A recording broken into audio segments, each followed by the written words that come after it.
Hello children, praise the Lord. Welcome to kids story time. Children బాగున్నారా? Okay, summer holidays వచ్చేసాయని అందరూ చాలా బిజీగా ఆటల్లో పడిపోయారు. ఆ పిల్లలు మీలో కొంతమంది అయితే చక్కగా VBSలకు వెళ్తూ దేవుని వాక్యాన్ని నేర్చుకోవడానికి చాలామంది రెడీ అయిపోతున్నారు. Very good children.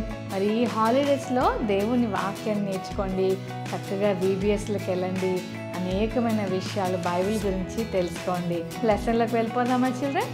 రైట్. పిల్లలు, ఒక ఊర్లో ఒక పాటర్ ఉన్నాడు, అంటే కుండలను తయారు చేసే కుమ్మరివాడు. అతను కుండలను తయారు చేస్తున్నప్పుడు చక్కగా దానికి రూపం ఇచ్చాడు. ఆ కుండను తీసుకెళ్ళి పక్కన పెట్టాడు. మళ్ళీ ఇంకొంచెం మట్టి ముద్ద తీసుకున్నాడు, దాంతో ఒక చక్కటి కుండను తయారు చేశాడు, దాన్ని పక్కన పెట్టాడు. అలా మట్టి కుండలు చాలా తయారయ్యాయి. వాటిని నెక్స్ట్ రోజు ఏం చేయాలి అంటే వాటిని మంటలో పెట్టాలి. ఆ మంటలో వాటిని పెట్టినప్పుడు ఆ ఫైర్ ఈ మట్టి కుండను బలంగా తయారు చేస్తుంది. అప్పుడు కుండల్లో ఒక కుండ చాలా బాధపడుతూ కూర్చుందంట. అప్పుడు పక్కనున్న కుండ, ఏమైంది, ఎందుకు అలా బాధపడుతున్నావంటే, నాకెందుకో చాలా భయం వేస్తుంది. ఇంతవరకు పాటరీ వీల్ మీద పెట్టి తిప్పాడు మన పాటర్, నాకేమంత ఇబ్బంది అనిపించలేదు, కానీ నాకు ఎందుకో భయం వేస్తుంది.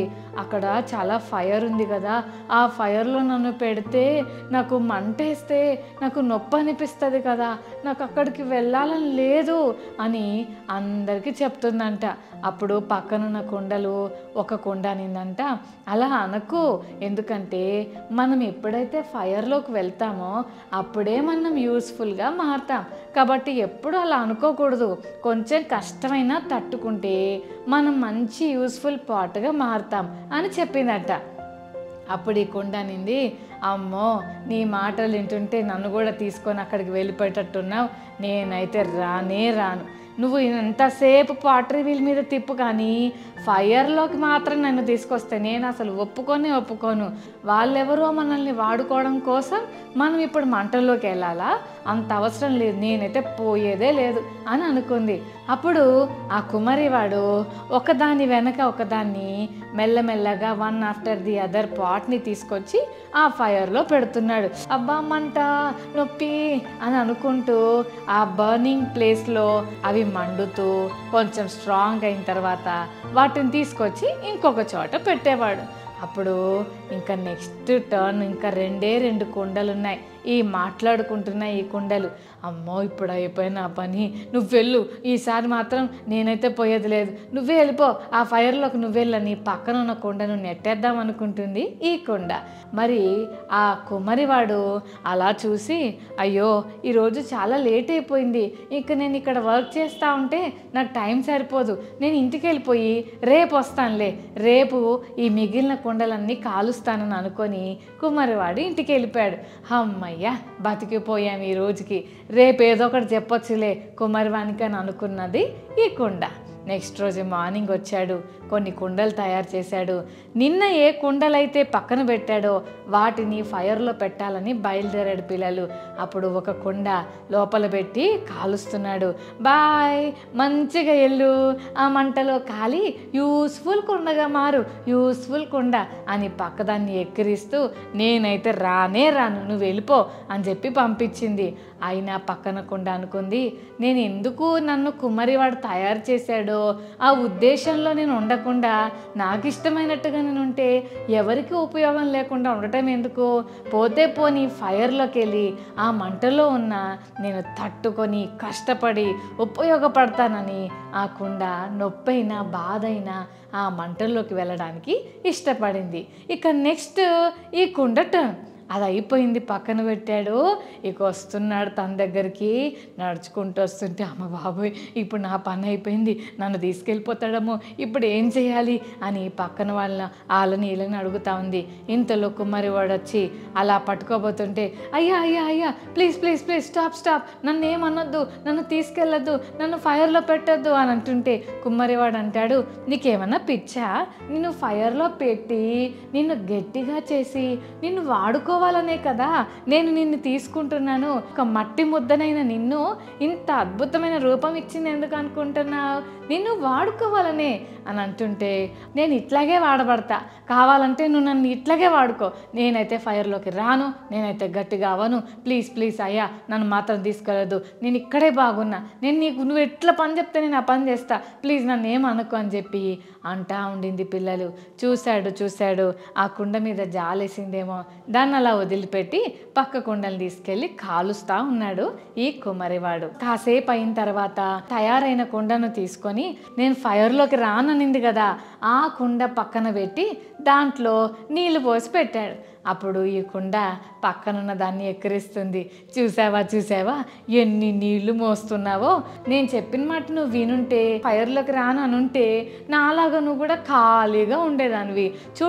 ఇప్పుడు చూడు ఇన్ని నీళ్లు మోయాల్సి వస్తుంది, మంచిగైంది, యూస్ఫుల్ పాత్రగా ఉంటాను అని చాలా మురిసిపోయావు కదా, మొయ్యి యూస్ఫుల్గా ఉండు అని ఎక్కిరిస్తూ ఉంది పిల్లలు. అప్పుడు ఆ కుండ నింది, లేదు నన్ను కుమ్మరివాడు ఎందుకు తయారు చేశాడో ఆ ఉద్దేశంతో కష్టమైనా సరే నేను భరించడానికి నేను ఇష్టపడుతున్నాను.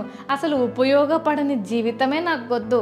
ఈ చల్లని నీళ్లు నేను అందించి నా కుమ్మరివాణిని నేను సంతోషపెట్టడానికి నాకు ఇది సహాయపడుతుంది కదా, ఐఎమ్ సో హ్యాపీ, నేను కష్టపడుతున్నందుకు నేను చాలా హ్యాపీగా ఫీల్ అవుతున్నాను అని ఆ కుండ చెప్పిందట. అన్ని కుండలు బయట నుంచి చాలా మంది వచ్చి కొనుక్కొని వెళ్తున్నారు. పిల్లలు మీరు కూడా బయట చాలా వేడిగా ఉందని మీలో చాలామంది ఇప్పటికే కుండలు కొనుక్కొని చల్లటి నీళ్ళు తాగుతున్నారు కదా. అన్ని కుండలు అమ్ముడుపోయాయి, కానీ తయారు చేస్తున్న కొత్త కుండలు మాత్రమే అలా ఉన్నాయి. ఈ ఒక్క పాత కుండ ఫైర్లోకి వెళ్లకుండా మిగిలిపోయినది, అది మాత్రం అక్కడే ఉంది.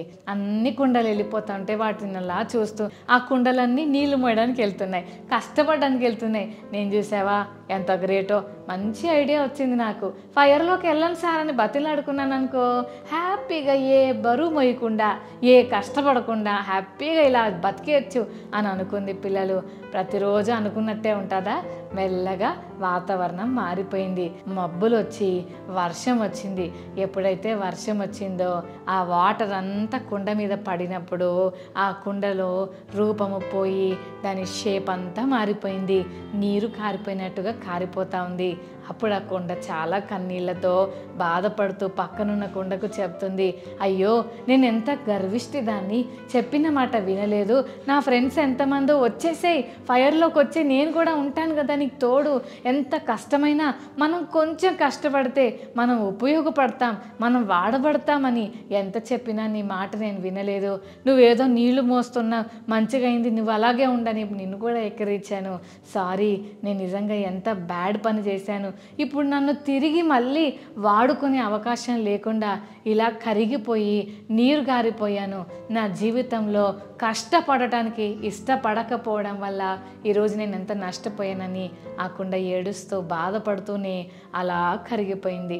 చెల్లి తమ్ముడు, ఇందులో మనం ఏం నేర్చుకోవచ్చు అంటే, కొంచెం కష్టపడడానికి అలవాటు చేసుకుంటే మనం ఎంత బలంగా స్ట్రాంగ్గా ఎంత గొప్పగా ఉపయోగపడే పాత్రలుగా మనం మార్చబడతామో ఈ స్టోరీ ద్వారా మనం నేర్చుకున్నాం కదా.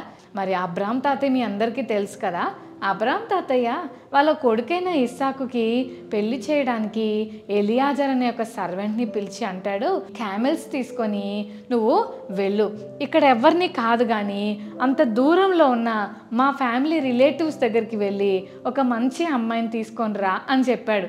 పేరు చెప్పలేదు, ఎలా ఉంటారో తెలీదు, ఎవరిని తీసుకురావాలో చెప్పలేదు, నువ్వు వెళ్ళి వెతికి తీసుకురా అని పంపించాడు. పిల్లలు అప్పుడు ఈ ఎలియాజర్ అంకుల్ 10 క్యామిల్స్ని తీసుకొచ్చాడు. ఎన్ని క్యామిల్స్ని పిల్లలు?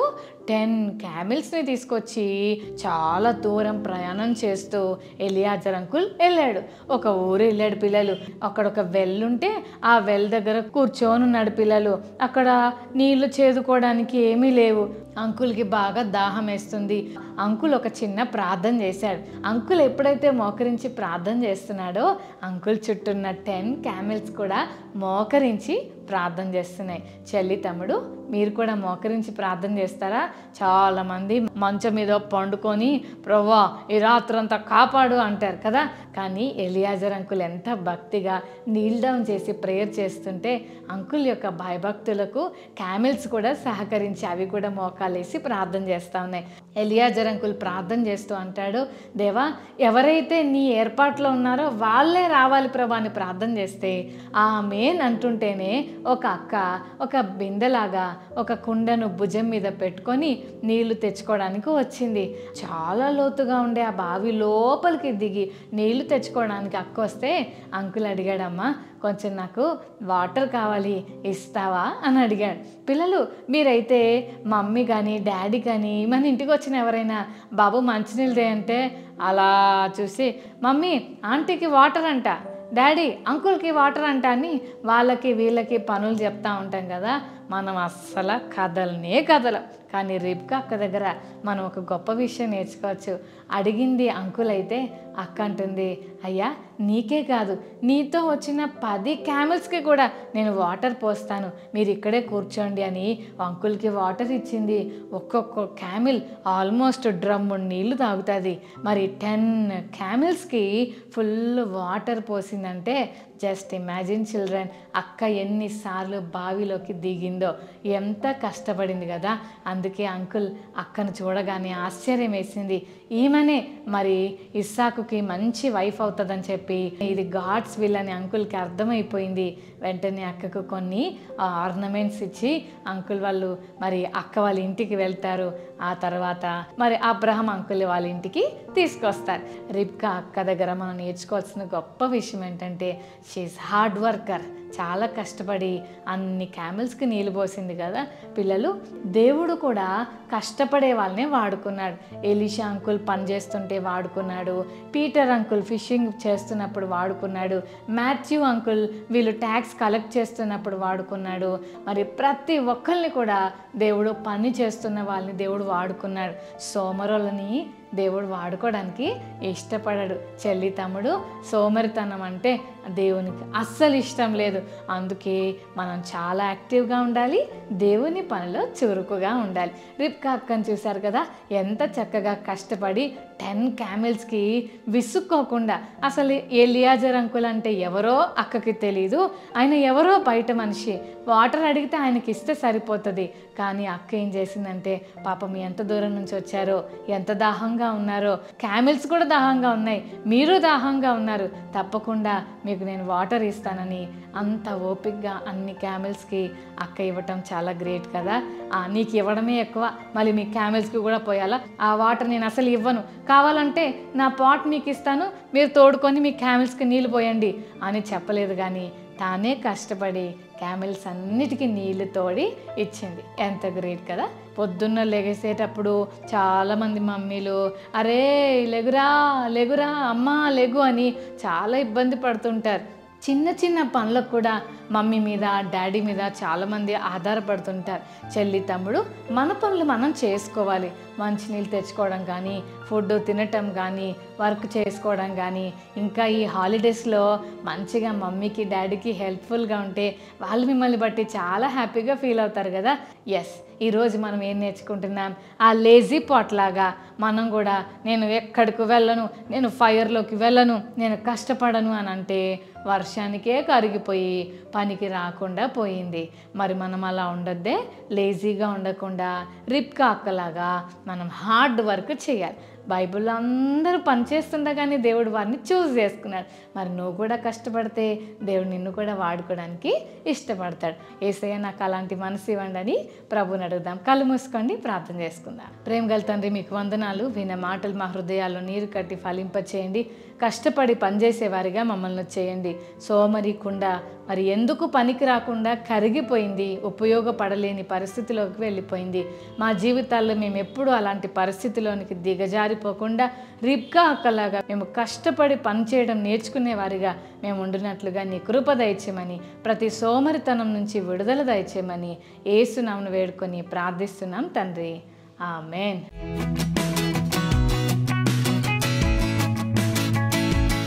ఓకే చిల్డ్రన్, మరి మెమరీ వర్క్ నేర్చుకున్నామా?